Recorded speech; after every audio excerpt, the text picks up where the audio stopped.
Last lecture में मैंने आपको पेज नंबर 261 पर जो टेबल दिया हुआ है और जो टर्म्स दिए हुए हैं वो कहा था रीड करके आना, और उसमें जो भी टर्म नया लगे, जो आपको लगता है कि आपने पहली बार सुना है या ये कैपिटल इनकम है तो क्यों है, तो उसमें कौन कौन से टर्म्स में डाउट है, एक एक करके क्लियर करते जाओ सभी। जैसे कैपिटल इनकम है, सारे रीड कर लिए। क्या क्या है कैपिटल इनकम में? First is life membership. अब अगर कोई मेंबर, चाहे वो स्विमिंग पूल हो, लाइब्रेरी हो या कोई क्लब हो, अगर 1 साल की फ़ीस दे रहा है, सब्सक्रिप्शन दे रहा है, तो वो रेवेन्यू इनकम में आती है। लेकिन लाइफ मेंबरशिप फ़ीस दे दिया तो life membership fees revenue income नहीं है। रेवेन्यू इनकम अगर हम बिज़नेस की बात करें तो प्रॉफिट एंड लॉस अकाउंट में क्रेडिट होता है। यहाँ पर क्या होगा? इनकम एक्सपेंडिचर में क्रेडिट होगा। तो ये रहा इनकम एक्सपेंडिचर अकाउंट।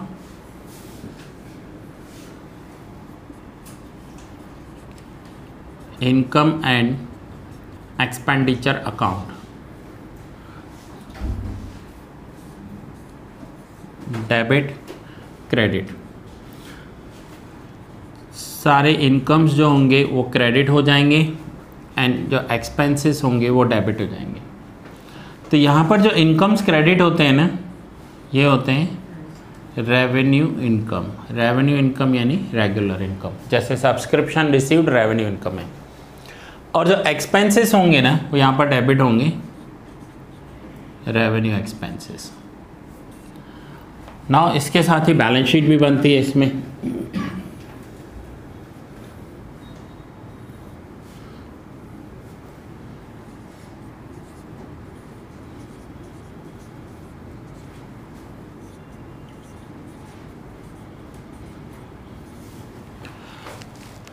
अब सपोज करो कि हमने आज स्टेशनरी परचेज की 500 रुपीज़ की, तो जर्नल एंट्री क्या होगी? Stationery expense account debit to cash account. Cash जा रही है, स्टेशनरी एक्सपेंस रेवेन्यू एक्सपेंस है, इनकम एक्सपेंडिचर में डेबिट होता है, बिजनेस में P&L में डेबिट होता है।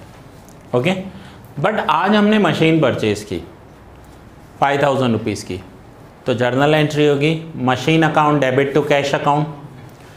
अब स्टेशनरी में भी कैश जा रहा है, मशीन में भी कैश जा रहा है, दोनों में कैश क्रेडिट कर रहे हैं, लेकिन मशीन कहाँ पर आएगा? एसेट्स में। तो ये जो एसेट्स में आने वाले पॉइंट्स होते हैं ना, दैट इज कैपिटल एक्सपेंडिचर। जो एसेट्स में आने वाले पॉइंट होते हैं ना, वो कैपिटल एक्सपेंडिचर्स होते हैं। Same capital income. So capital income कहाँ पर होगी? कैपिटल में ऐड होगी। सो लाइफ मेंबरशिप फीस अगर किसी ने दे दी है ना, तो वो सीधा कैपिटल में ऐड होगी, वो कैपिटल इनकम है, कैपिटल में ऐड करेंगे, यहाँ पर नहीं। अब आप बोलोगे ऐसा क्यों रखते हैं ये कि लाइफ मेंबरशिप फीस? एक तो अगर मंथली या ईयरली सब्सक्रिप्शन है तो हर महीने उससे मंगवाना पड़ेगा, हर साल हमें लेना पड़ेगा, हर साल हम उसे मैसेज करेंगे कि ये भेजो। So it will be better कि एक साथ पूरे साल का ले ले। नाउ सपोज करो कि किसी क्लब का ईयरली सब्सक्रिप्शन 1000 रुपीज़ है, यानी आपको 1 साल के लिए 1000 रुपीज़ देना है, लेकिन आपको ऑप्शन दे रहे हैं ये कि ये 1 ईयर है, फॉर 1 ईयर। लेकिन अगर आपको लाइफ टाइम चाहिए तो आपको 10,000 देने पड़ेंगे एक साथ। लाइफ टाइम मेंबरशिप हो गई, जब तक आप जिंदा रहे 10,000 एक बार देने। अब डिपेंड करता है कि किसी को लाइफ मेंबरशिप अच्छी लगती है और किसी को ये। अब लाइफ टाइम मेंबरशिप आ जाएगी तो ये क्या करेंगे क्लब वाले? ये इसी को ही बैंक में FD कर देंगे या कहीं पर इन्वेस्ट कर देंगे, और इन्हें 10% इनकम होगी उसमें से, क्योंकि जब बैंक में इन्वेस्ट करने जाएंगे या कहीं पर भी इन्वेस्टमेंट किया तो कुछ तो इनकम होगी ना। सो 10,000 रुपीज़ एक बार लेकर वो सीधा FD कर देंगे या उसका इन्वेस्टमेंट कर देंगे, वहाँ से 10% एवरी ईयर आएगा। और वो 10% कितना होगा? 10,000 का 10% लाइफ टाइम मिलता रहेगा ना उनको भी, तो ये बेनिफिट होता है। सो लाइफ मेंबरशिप फीस भी ले सकते हैं या ईयरली भी। लाइफ मेंबरशिप फीस सीधा कैपिटल में प्लस हो जाएगी, ईयरली सब्सक्रिप्शन इनकम एक्सपेंडिचर में आएगा, रेवेन्यू इनकम में। क्लियर हुआ पॉइंट? ओके, नेक्स्ट क्या है लाइफ मेंबरशिप फीस के बाद? Entrance fees. अब एंट्रेंस फीस है ना, जैसे अब नवरात्रि में जाते हो, बहुत सारे ग्राउंड्स होते हैं, तो वहाँ एंट्रेंस फीस होती है। आप वहाँ पर कुछ टिकट परचेज करते हो एंड देन अंदर जाते हो। सो टिकट का कुछ पोर्शन डिसाइडेड किया होता है कि हम 200 का टिकट सेल करेंगे, 100 रुपीज़ रेवेन्यू इनकम कंसीडर करेंगे क्योंकि उस ग्राउंड का रेंट मेंटेनेंस देना होगा, और 100 रुपीज़ हम कैपिटल इनकम कंसीडर करेंगे क्योंकि वहाँ पर जितने भी सारे इंस्ट्रूमेंट्स होते हैं, चाहे वो ड्रम्स हो या म्यूज़िक के इंस्ट्रूमेंट्स हो, वो सब उन्होंने परचेज़ किए होंगे, तो कैपिटल एक्सपेंडिचर किया होगा उन्होंने, तो उसके लिए रखेंगे। सो अगर ऐसा कुछ है तो यहाँ पर आएगा। ठीक है, सपोज करते हैं कि 10,000 रुपीज़ सब्सक्रिप्शन मिला और आपको बुक में दिया हुआ है कंसिडर 50% एज कैपिटल इनकम, तो आप 500 रुपीज़ यहाँ पर लिखोगे रेवेन्यू और 500 कैपिटल में ऐड कर दोगे। ये 500 जाएंगे उस ग्राउंड के रेंट के लिए, उस दिन के इलेक्ट्रिसिटी के लिए या उनके रेवेन्यू एक्सपेंसेस के लिए, और इस 500 में से वो अपने इंस्ट्रूमेंट्स परचेज़ करेंगे। सो इंस्ट्रूमेंट्स परचेज़ करेंगे तो एसेट्स में आ जाएंगे फिर। ठीक है, नेक्स्ट डोनेशंस। अगर कोई डोनेशन मिला है तो ये रेवेन्यू इनकम नहीं होता। ज़रूरी नहीं ना कि रोज़ डोनेशन मिले, हर साल डोनेशन मिले तो कैपिटल इनकम है। चैरिटी मीन्स इन्होंने की नहीं है, नॉन ट्रेडिंग कंसर्न में चैरिटी रिसीव्ड हुई, ऐसा समझना है आपको। सो चैरिटी रिसीव्ड हुई, इनकम है।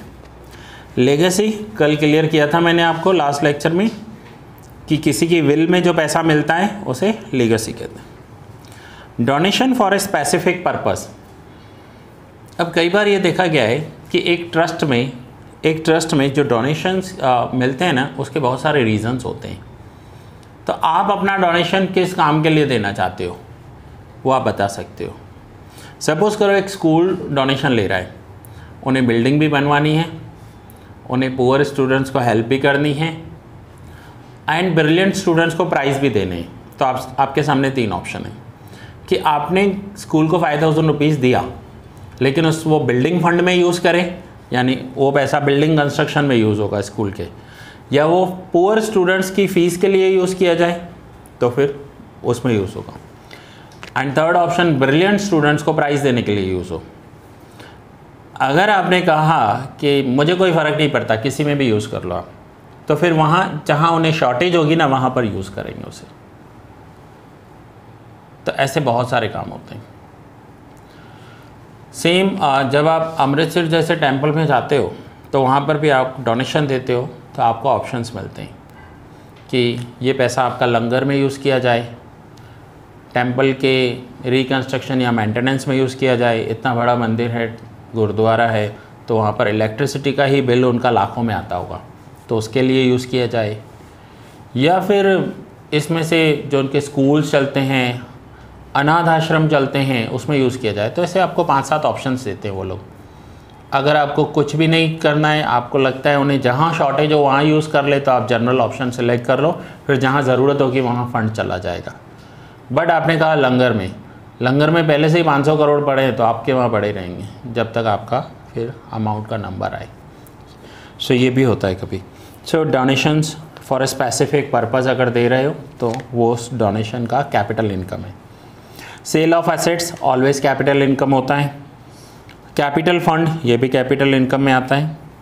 लोन बोरोड, लोन लिया है किसी से, वो लाइबिलिटी साइड आता है ना, तो ये कैपिटल इनकम है। तो ये आपका रेवेन्यू इनकम, रेवेन्यू एक्सपेंस, तो ये आपका हो जाएगा capital income and capital expenses. Now revenue income का पूरा कॉलम रीड कर लो और देखो रेवेन्यू इनकम में कोई न्यू पॉइंट है, कोई टर्म ऐसा है? पॉइंट नंबर 13 गवर्नमेंट ग्रांट और सब्सिडी। ओके, और कोई point? 14 income of lectures. Okay, ठीक है। नाउ पहले तो नॉन ट्रेडिंग कंसर्न में क्या क्या आता है। सो नॉन ट्रेडिंग कंसर्न्स में स्कूल्स आते हैं, कॉलेजेस आते हैं, अनाथ आश्रम आते हैं, लाइब्रेरी, जिम, क्लब्स, ये सारे नॉन ट्रेडिंग कंसर्न हैं। नाउ गवर्नमेंट ग्रांट और सब्सिडी क्या होती है कि कुछ स्कूल्स को कुछ स्टैंडर्ड के लिए गवर्नमेंट पैसा देती है और उन स्टैंडर्ड्स के लिए वहाँ पर फ़ीस नहीं ली जाती। से एग्ज़ाम्पल कि 9th एंड 10th में कुछ स्कूल्स में फ़ीस नहीं ली जाती, तो 9th एंड 10th में स्टूडेंट को पढ़ाया तो जाता है, टीचर्स लेक्चर्स तो डिलीवर करते हैं, बट गवर्नमेंट ने जब स्कूल स्टार्ट हुआ था तब बोला था कि 9th और 10th का है ना हम आपको ग्रांट दे रहे हैं। ग्रांट दे रहे हैं यानी वहाँ पर टीचर्स की सैलरी गवर्नमेंट देगी एज़ पर गवर्नमेंट रूल्स। वो गवर्नमेंट एम्प्लॉयज़ होते हैं, उनकी सैलरी गवर्नमेंट के ख़जाने से आएगी, गवर्नमेंट के बजट में से उनका पैसा अलोकेट होता है। स्टूडेंट से थोड़ा सा अमाउंट लिया जाता है, शायद वो टर्म फ़ी समझ लो, वो सिर्फ इलेक्ट्रिसिटी या क्लास को क्लीन रखने के लिए जो मेंटेनेंस होता है उतना लिया जाता है और कुछ भी नहीं। सो ये गवर्नमेंट ग्रांट है, ये हर साल मिलती है, ये रेगुलर बेसिस पर मिलती है। अगर एक बार गवर्नमेंट ने ग्रांट दे दी तो वो हर साल मिलती रहेगी स्कूल को। सो ये इनकम है और रेगुलर इनकम है, सो रेवेन्यू इनकम में आएगा। ऐसे बहुत सारे इंस्टीट्यूट्स होते हैं। एक अनाथ आश्रम है पालरी में, उन्हें भी गवर्नमेंट ग्रांट है पर चाइल्ड, सो वो उनकी रेगुलर इनकम हो जाएगी।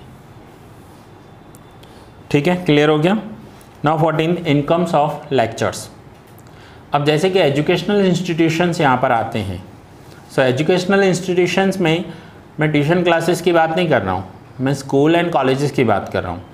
सो स्कूल्स एंड कॉलेज में जो लेक्चर्स डिलीवर करते हैं वहाँ उन्हें फीस मिलती है ना, या उनके लेक्चर्स की रिकॉर्डिंग्स भी सेल होती है, या उनके लेक्चर्स रिकॉर्ड कर कर यूट्यूब पर पब्लिक किए जाते हैं, वहाँ से भी इनकम होती है।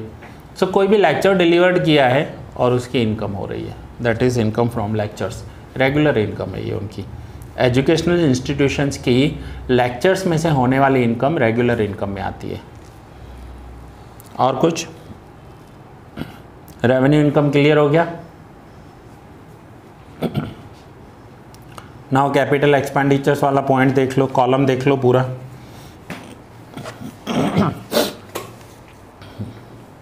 कैपिटल एक्सपेंडिचर वाला पूरा कॉलम देख लो और देखो उसमें कोई टर्म ऐसा है जिसमें आपको डाउट हो।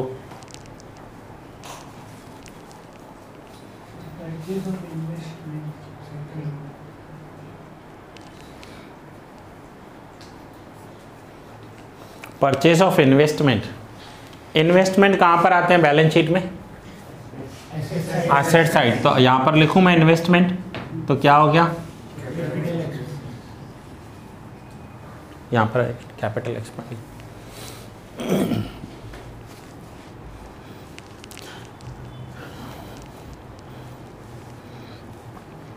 कैपिटल एक्सपेंडिचर में आपका कुछ भी पैसा जाएगा ना, वो वापस तो आएगा।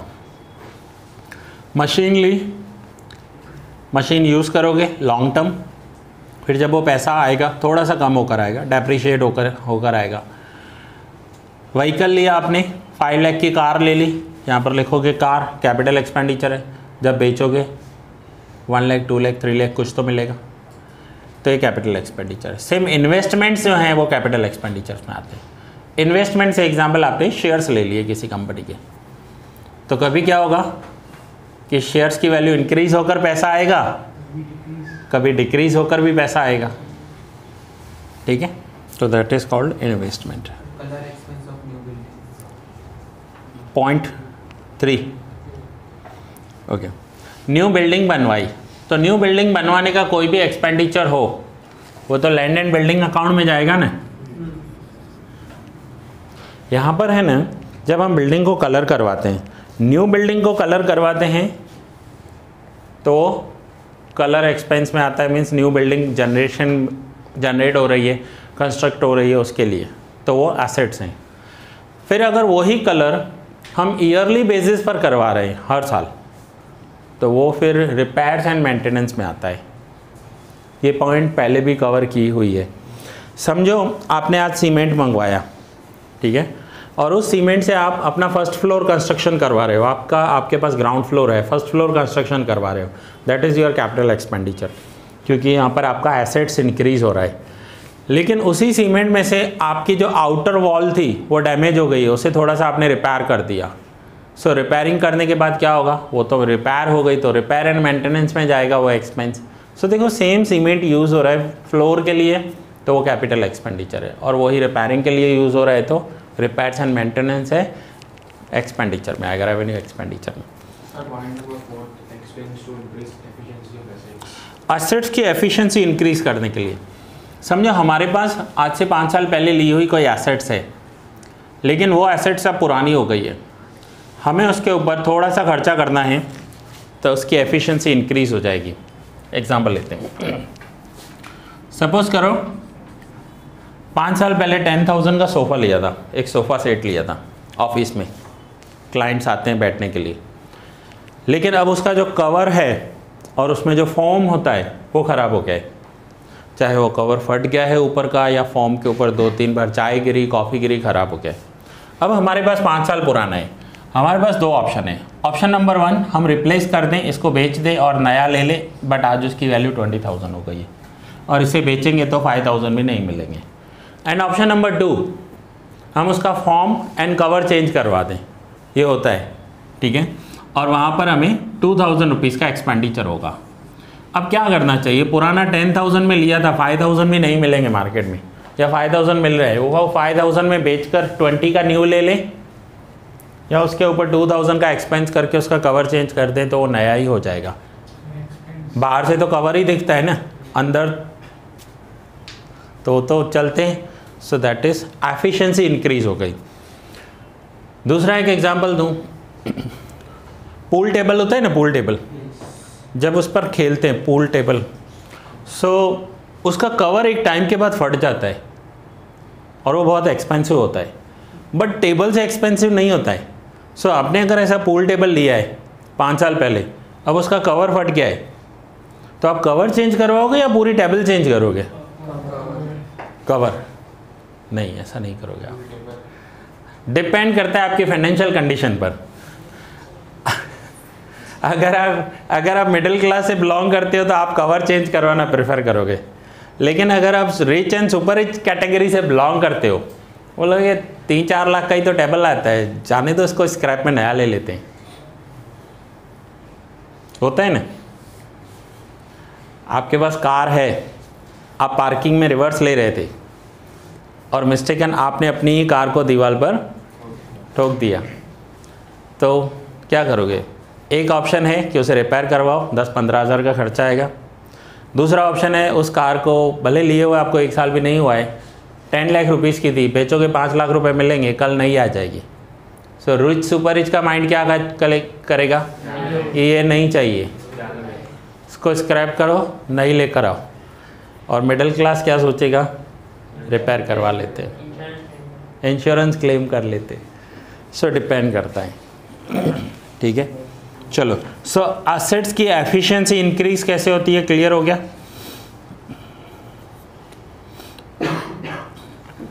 और कुछ है ना? रेवेन्यू एक्सपेंस एक बार देख लो,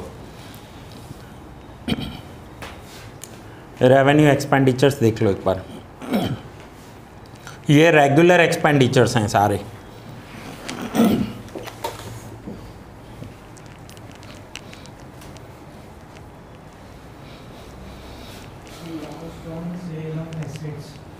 loss on sale of assets, ठीक, एसेट सेल करने में जो लॉस होगा वो P&L डेबिट करते हैं ना। समझो आपने आज से 3 साल पहले आपने एक एसेट्स ली थी 10,000 में, per year 1,000 rupees depreciation straight line method से डिडक्ट करते जा रहे हो, तो अब वैल्यू कितनी हो गई? 7,000। बट यही एसेट्स मार्केट में सेल कर दी आफ्टर 3 इयर्स, डेप्रिसिएशन चैप्टर में हम करके आए, और 6,000 मिला, तो loss on sale of assets हुआ, P&L डेबिट करेंगे। और अगर इसी का 8,000 मिल गया तो profit on sale of asset. ये नहीं सोचोगे कि 10 का 8 मिल रहा है, ये सोचोगे कि आपके एसेट की वैल्यू 7 है और आपको 8 मिल रहा है, प्रॉफिट में हो आप। सो 1,000 प्रॉफिट हुआ तो वो क्रेडिट करेंगे। So loss on sale of assets और profit on sale of assets हो गया। और कोई डाउट है?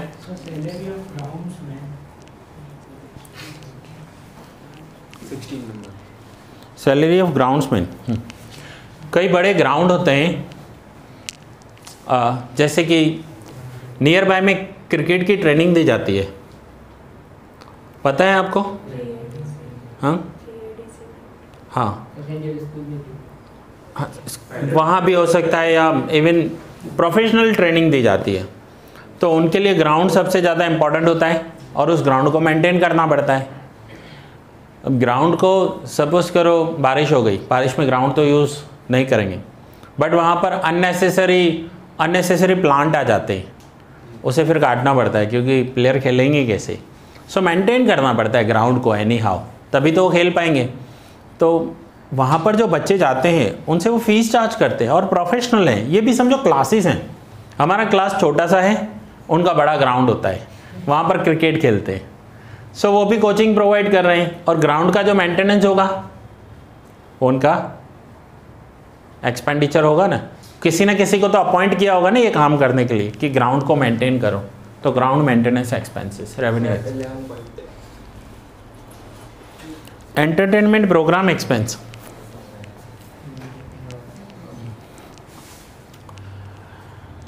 एंटरटेनमेंट का टाउन हॉल देखा है आपने?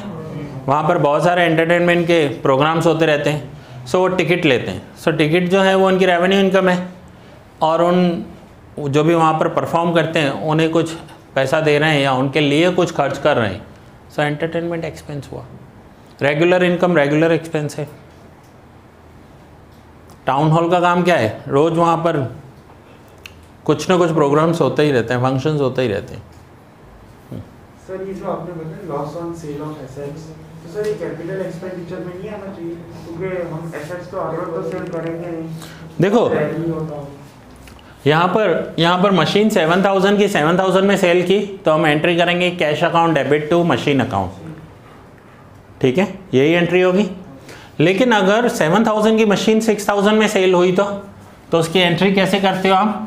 एंट्री करते हो cash account debit 6000 loss on sale of machine, या फिर उसे profit and loss account debit 1000 to machine account. तो ये कैपिटल इनकम है 6000, क्योंकि मशीन जा रही है 6000 आ रहे हैं, बट ये तो लॉस है, P&L डेबिट होगा ना। P&L डेबिट करते थे ना, डेप्रिसिएशन चैप्टर में भी यही करते थे हम। प्रॉफिट हुआ तो क्रेडिट कर देते हैं। हो गया। नाउ आप अपनी नोटबुक में पहले समझ लो, नोटबुक में आमने सामने दो पेज लोगे, इधर ध्यान दो।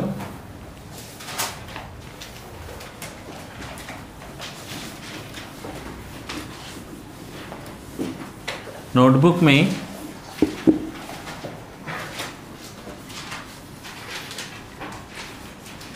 ये आपके नोटबुक के दो पेज हैं, आमने सामने होने चाहिए, ठीक है। ये आपका मार्जिन होता है, यहाँ पर मार्जिन से नीचे एक लाइन ड्रॉ कर देना और ये ऐसे 4 कॉलम बना देना। एक होगा कैपिटल इनकम, दूसरा होगा revenue income, then capital expenditure and revenue expenditure. अब जो हम सम करेंगे उसमें सारे टर्म्स मिक्स दिए होंगे। अब जैसे एग्जांपल दिया हुआ है लाइफ मेंबरशिप फीस, तो कहाँ लिखोगे? Capital expenditure. Depreciation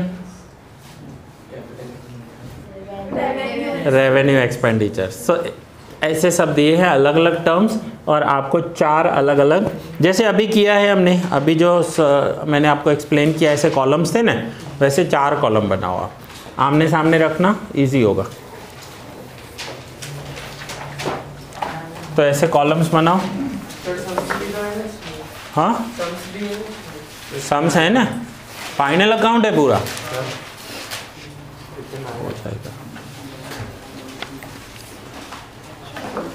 page number 286, page number 286, question number 8। Page number 286 पर क्वेश्चन नंबर 8 है। टोटल 34 टर्म्स हैं, टोटल 34 टर्म्स हैं, हमें 4 कॉलम बनाने हैं, चारों में आ जाएंगे। क्योंकि सारे टर्म्स किसी भी एक में तो नहीं आएंगे ना, सब अलग अलग होंगे।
देखो आपको ऐसे करना है, 2 पेज आमने सामने लेने हैं और टोटल 4 कॉलम करने, इसलिए मैंने आपको 2 पेज आमने सामने कहा कि अगर 2 पेज आमने सामने होंगे तो आप अपना पूरा टर्म लिख पाओगे। ऐसे तो एक ही पेज पर 4 कॉलम कर सकते हैं, लेकिन लाइफ मेंबरशिप फीस इतना बड़ा लिखने के लिए फिर वो छोटा हो जाएगा। सो आपको टोटल 4 कॉलम आमने सामने वाले पेज पर बनाने हैं।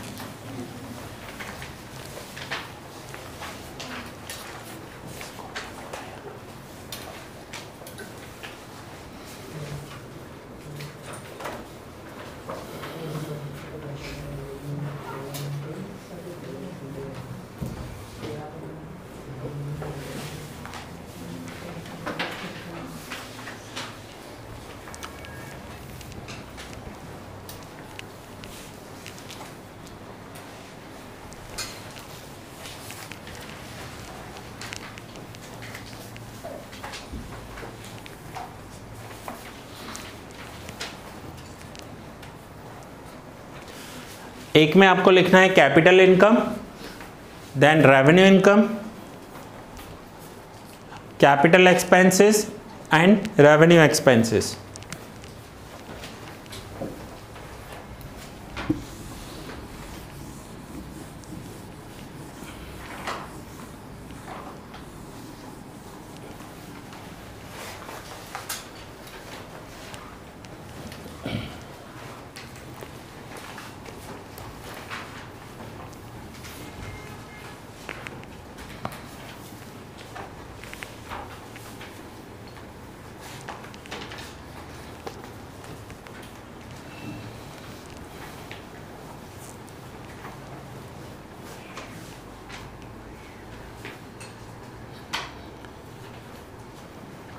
Question number 8. Classify the following details into revenue income, capital income, revenue expense and capital expenses. First, membership fees, revenue income. तो revenue income में लिख दो membership fees, साथ में नंबर भी लिख देना। जैसे फर्स्ट नंबर है ना, फर्स्ट membership fees इतना आ जाएगा आपका मेंबरशिप फीस।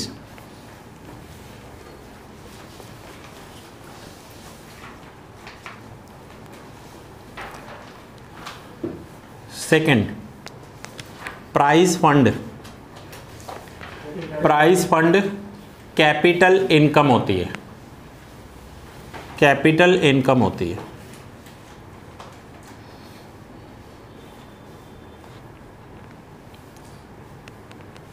प्राइज फंड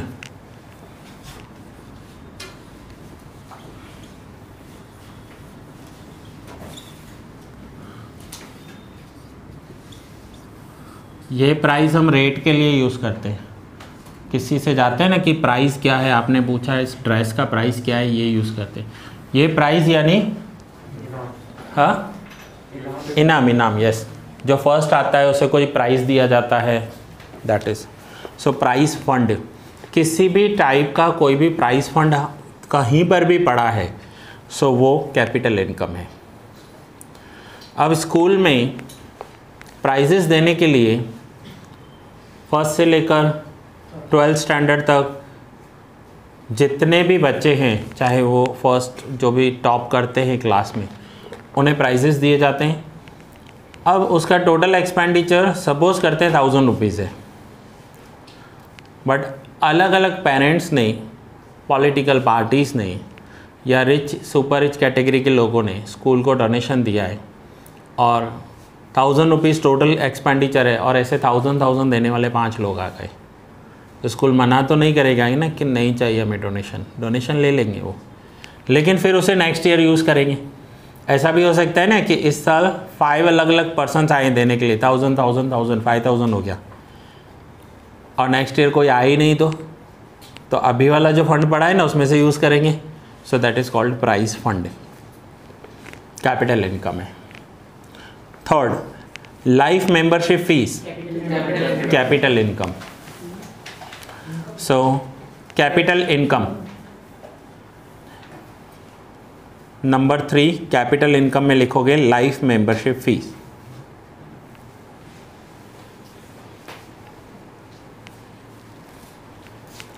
अगर आपने रेवेन्यू इनकम में लिखा है ना मेंबरशिप फीस, तो उसे फर्स्ट लिखोगे, प्राइस फंड सेकंड लिखोगे। भले कैपिटल इनकम में आ रहा है बट उसे वहाँ सेकंड ही लिखना है आपको।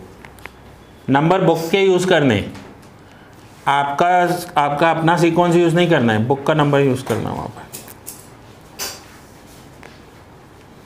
हो गया, थर्ड हो गया। फोर्थ, लेगेसी, कैपिटल इनकम सीधा कैपिटल में ऐड हो जाएगा।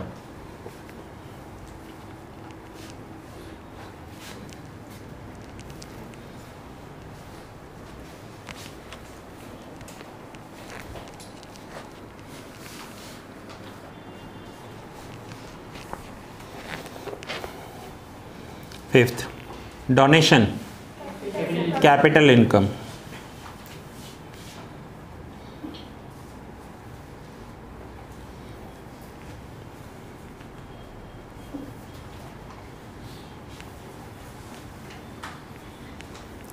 X ray machine, capital expenditure. समझो किसी हॉस्पिटल ने एक्सरे मशीन ली है या किसी ट्रस्ट ने एक्सरे मशीन ली है तो वो कैपिटल एक्सपेंडिचर है, एसेट्स हैं उनके लिए। और कोई भी एसेट्स लिया है तो कैपिटल एक्सपेंडिचर है। सिर्फ एक्सरे मशीन नहीं, फर्नीचर लिया हो, व्हीकल लिया हो, लैंड एंड बिल्डिंग, जितने भी एसेट्स में आते हैं ना, capital expenditure.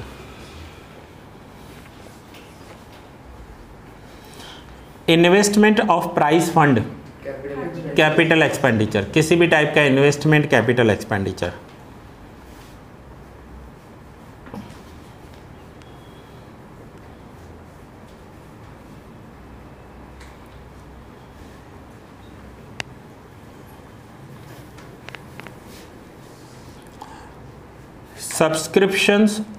Subscription of periodicals, revenue expenditure. हाँ, सब्सक्रिप्शन ऑफ पीरियोडिकल्स की रेवेन्यू एक्सपेंस में लिख दो पहले। पॉइंट नंबर 8,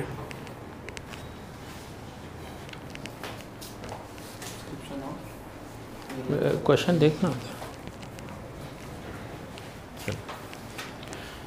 जैसे न्यूज़पेपर होता है वो डेली आता है, डेली बेसिस पर आता है। फ्यू मैगज़ीन्स हैं वो वीकली आती हैं, या फोर्टनाइट 15 डेज़ को कहते हैं, 15 दिन को फोर्टनाइट कहा जाता है, 15 डेज़ में आती हैं। या कुछ मैगज़ीन्स जो हैं वो मंथली आती हैं। सो आपने किसी भी मैगज़ीन का, सपोज़ करो एक मैगज़ीन है बिज़नेस मैगज़ीन, या वर्ल्ड के न्यूज़ आते हैं पूरे, ऐसी कोई मैगज़ीन है, उसमें आपने सब्सक्रिप्शन ले लिया है तो आपको एवरी मंथ मिलेगी, बाय पोस्ट आ जाती है। सो उसका पीरियड फिक्स होता है कि एवरी मंथ मिलेगी, मीन्स एवरी मंथ आ जाएगी एक, या 15 दिन होंगे तो 15 डेज में आ जाएगी, वीकली होगी तो वीकली आ जाएगी। सो एक टाइम के बाद जो रिपीटेशन होता है ना उसे पीरियडिकल्स कहते हैं।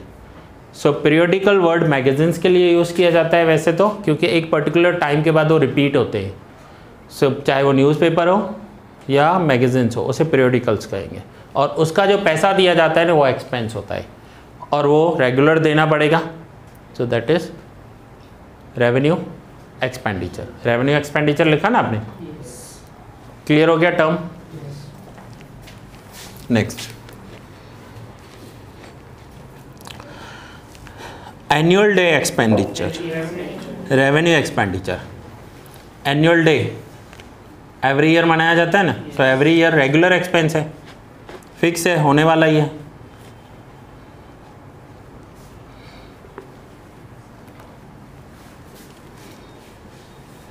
जो भी चीज़ पर्टिकुलर टाइम पर रिपीट हो रही है और रेगुलर बेसिस पर है, दैट इज रेवेन्यू एक्सपेंडिचर। और अगर वंस हो रही हो तो कैपिटल एक्सपेंडिचर में। Purchase of sports equipments, capital expenditure.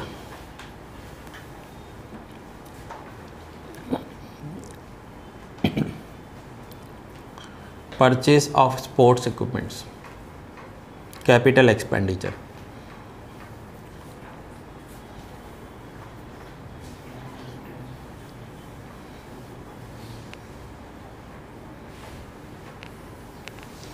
Ground maintenance expense, revenue expenditure.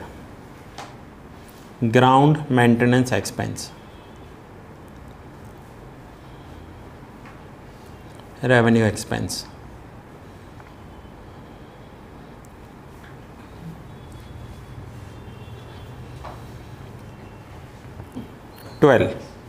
Cell of tickets of drama, revenue income. Revenue income, sale of tickets of drama.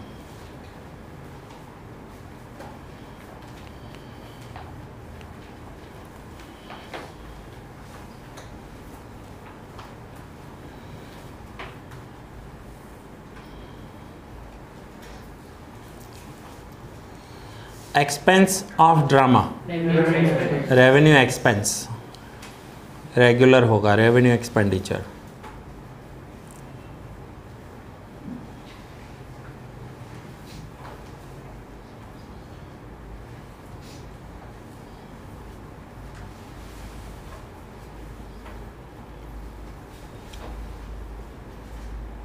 Government aid, that is subsidy, revenue income. Revenue income, suppose करो school को subsidy मिल रही है तो हर साल मिलती है ना, ऐसा तो नहीं है कि इस साल का बैच कोई स्पेशल बैच आया है या कोविड बैच आया है तो इसलिए इसे अलग से दे, ऐसा कुछ भी नहीं है, हर साल मिलती है subsidy. Government subsidy, revenue income.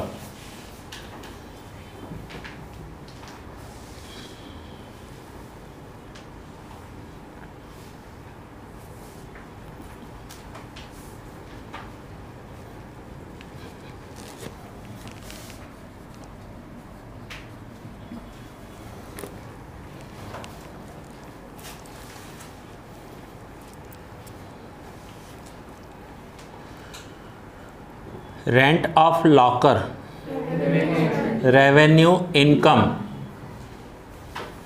Water park, swimming pool, वहाँ पर लॉकर बने होते हैं और वो लोग उन लॉकर्स का पैसा चार्ज करते हैं।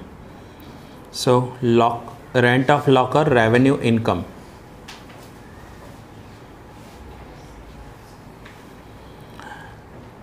Purchase of national saving certificates, capital expenditure. Purchase of national saving certificates, इसे शॉर्ट में NSC कहते हैं।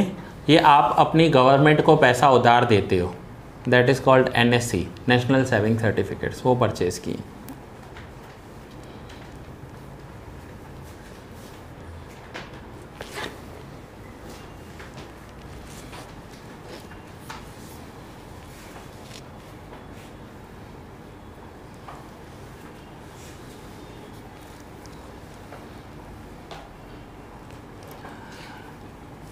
Machine installation wages and expenses, capital expenditure, capital expense में आएगा।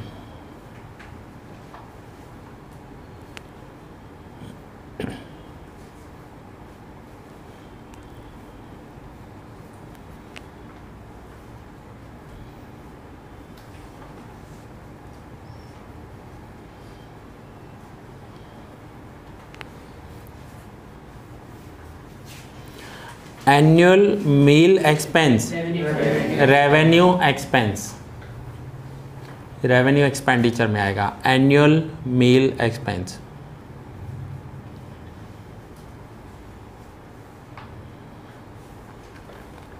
ये आपको क्यों आइडेंटिफाई करने के लिए दिया जा रहा है? जब हम फाइनल अकाउंट्स करेंगे तो आपको पता होना चाहिए कि ये रेवेन्यू है तो इनकम एक्सपेंस में आएगा और कैपिटल है तो बैलेंस शीट में जाएगा।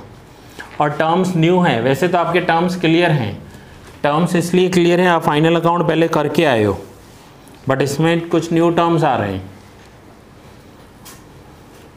एनुअल मील एक्सपेंस हो गया। Now contribution for annual meal, annual function किया है, वहाँ पर सबका खाना रखा है, उसका एक्सपेंडिचर है तो रेवेन्यू एक्सपेंस है, लेकिन वहाँ पर कंट्रीब्यूशन भी लिया है सबसे तो रेवेन्यू इनकम हो जाएगी, रेवेन्यू इनकम। बहुत सारे ऑफिसेस में उन ऑफिस का एनुअल डे मनाया जाता है, या जिस दिन उनको बनाया गया था, स्थापना दिवस जैसे कहते हैं, वो मनाया जाता है। आज अहमदाबाद का है, पता है आपको?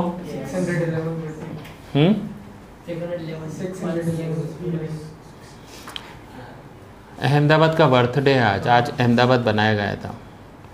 चलो next, entertainment programme income, revenue income, entertainment programme income, revenue income.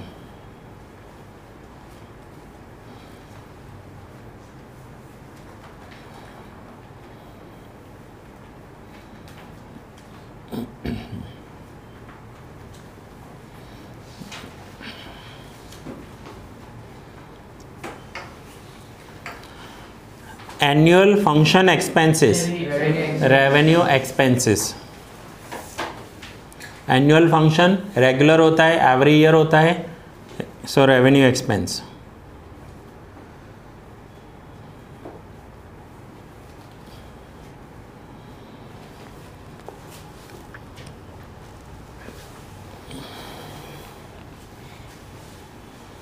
Sale of sports equipments, revenue income. Sale of sports equipments, revenue income. कैसे? आप तो बोलोगे एसेट सेल कर रहे हैं, ठीक है।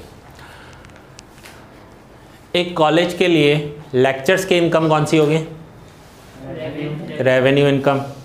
और लेक्चर्स डिलीवर्ड करने के लिए जो प्रोफेसर्स को सैलरी दी जाती है, रेवेन्यू एक्सपेंस है, ठीक है। But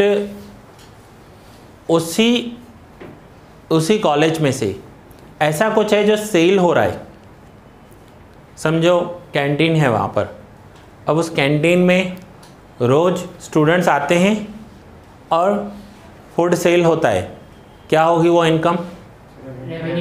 revenue income. और उसे फूड को बनाने का एक्सपेंस जो होगा, रेवेन्यू एक्सपेंस।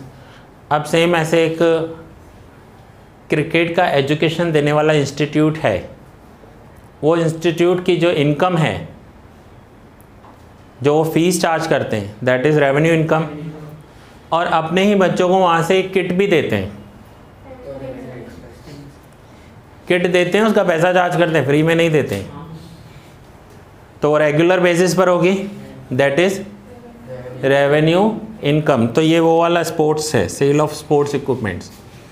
सेम आप किसी बच्चे का किसी भी प्ले ग्रुप में एडमिशन करवाओ, बोलेंगे 20,000 फीस है, फिर बोलेंगे यूनिफॉर्म का इतना, बैग का इतना, बुक्स का इतना, सब कुछ सेल करेंगे, तो रेवेन्यू इनकम हो गई ना उनकी। तो ये स्पोर्ट्स क्लब्स जो होते हैं वो स्पोर्ट्स इक्विपमेंट सेल करते हैं ना, प्रोफेशनल एक बैट जो होती है जिससे क्रिकेट खेला जाता है वो 15 से 20,000 से तो प्राइस स्टार्ट होते हैं अप टू ₹1,00,000 जो प्रोफेशनल बैट होती है।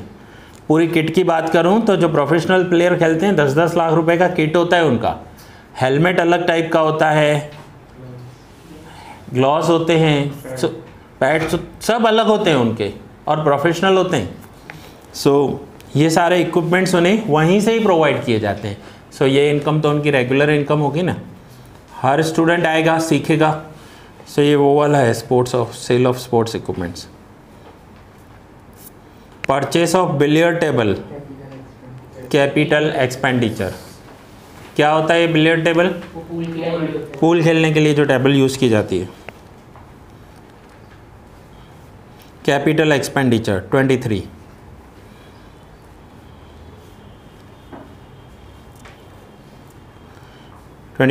Repairing expenses revenue expenditure. Repairing expense revenue expenditure.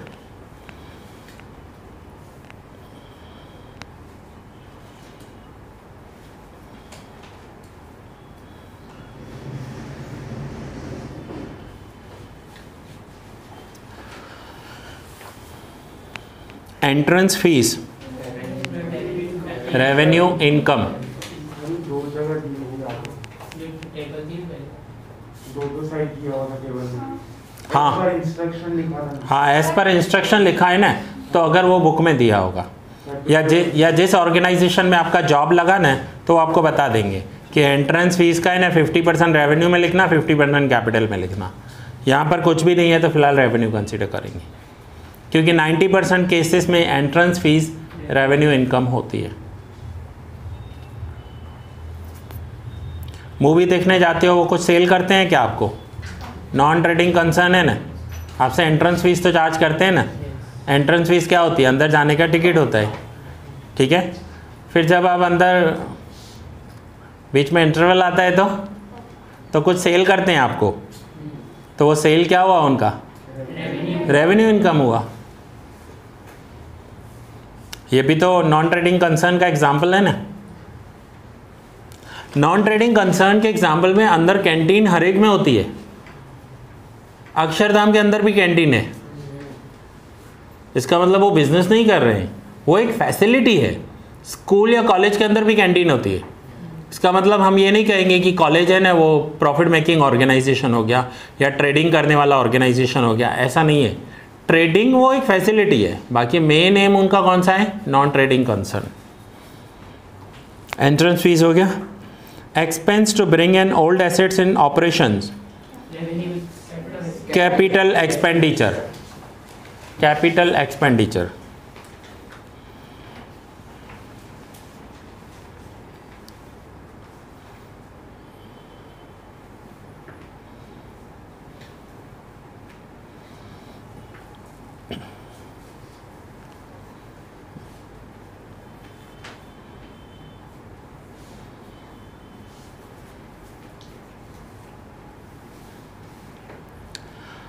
Loss on sale of assets revenue expenditure.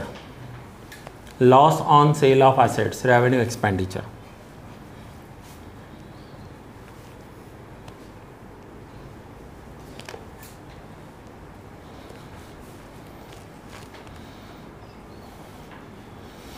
Interest on investment revenue income.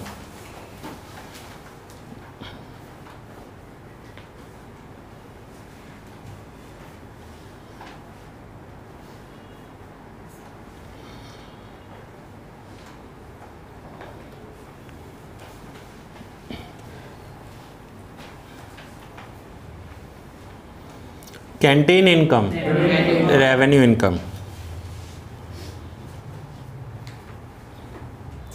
Canteen income revenue income.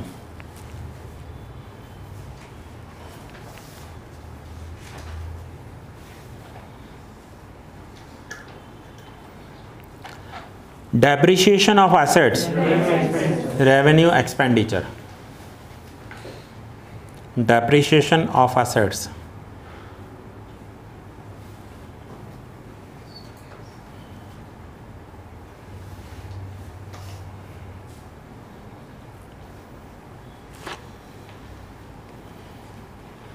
Charity, capital income,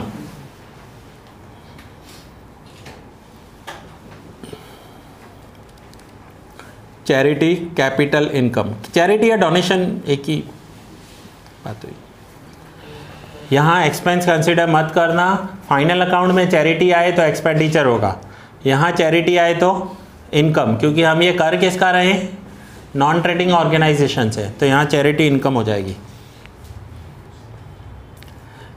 purchase of HDFC bonds, capital expense, purchase of HDFC bonds.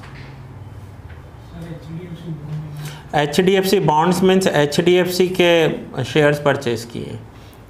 ये एक type होता है bond का, एक particular time के बाद पैसा वापस मिलता है। FD किया है यूँ समझ लो, बट थोड़ा सा डिफरेंस होता है, वो आप 12th में ये सब आपको डिटेल में आ रहे हैं। बॉन्ड्स क्या होते हैं, डिबेंचर्स क्या होते हैं, NSE किसे कहते हैं। President felicitation fund, capital income, president felicitation fund, capital income.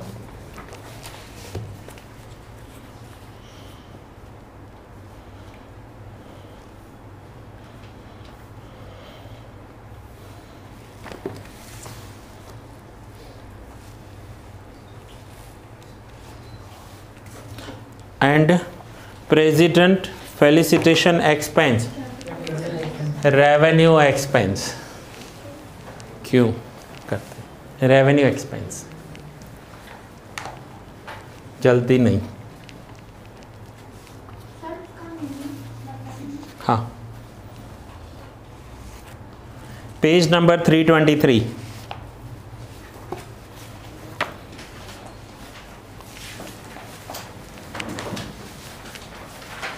Page number 323, सब चेक कर लो।